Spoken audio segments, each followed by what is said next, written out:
सानसेखालि सासे फोरोंगिरिया मोनसे क्लासनि गथ'फोरखौ ज' खालामनानै बियो बिसोरनो मोनफा मोनफा बेलुन होबाय आरो बियो बिसोरखौ बिथोन होबाय। नोंसोरो बे बेलुनखौहाय जेसेबां हायो एसेबां गिदिर सुदो, ओमफ्राय बेयाव गावबा गावनि मुंखौ लिरना ला।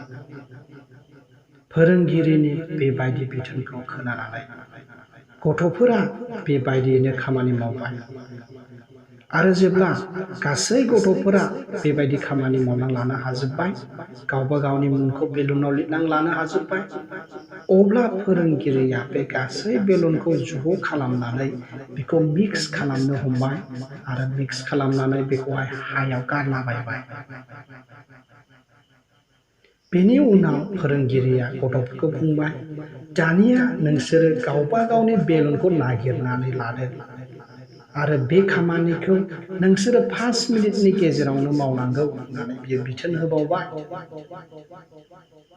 गथ'फोरा बेबायदियैनो गावबा गावनि बेलुनखौ नागिरनो हमबाय। 5 मिनिट जाबाय, फोरोंगिरिया टाइमखौ नायबाय, नाथाय रावबो गावनि बेलुनखौहाय हमनानै लानानै होफैनो हायाखिसै।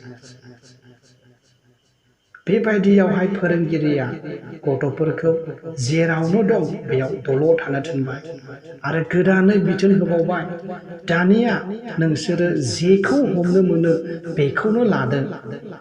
ओमफ्राय जेब्ला गासैबो मोनफा मोनफा बेलुन हमनो मोनो, अब्ला नोङो जायनि बेलुनखौ लादों बे बेलुनखौहाय बै मानसिनो हैदो होननानै बियो बिथोन होबाय। जेब्ला बेबायदि बिथोन होयो, थाबैनो गासैबो गथ'फोरा मोनफा मोनफा बेलुन हमनो हाबाय। ओमफ्राय बे बेलुनखौहाय जायनिमोन बेनो हैनो हाबाय। लोगोफोर, बे सुंद' सल'जों जोङो बेखौनो मोनथिनो हायो जे जोङो जेब्ला जोंनि हास्थायनायनि उनल' खारगोन, ओमफ्राय जोंनाव मा दं बेखौहाय जोङो लानानै रंजानो रोङा, अब्ला जोङो मालाबाबो गोजोन मोननो हाया गावनि जिउआवहाय। मानसिनि हास्थायनाया मालाबाबो जोबा आरो बियो जोबनोबो नाङा। मानसिया जेसेबां हायो बेखौ मावलांनांगौ बे बुहुमावहाय। नाथाय बे मावनायावहाय, मावबाय थानाय समाव जों जेसेबां मोननो हाग्रोदों, मोनथाय मोननो हाग्रोदों, बे मोननायफोरखौ जोङो रंजा खुसियै बाहायनो रोंनांगौ, गावनि थाखाय, गावनि न'खरनि थाखाय आरो समाजनि थाखाय।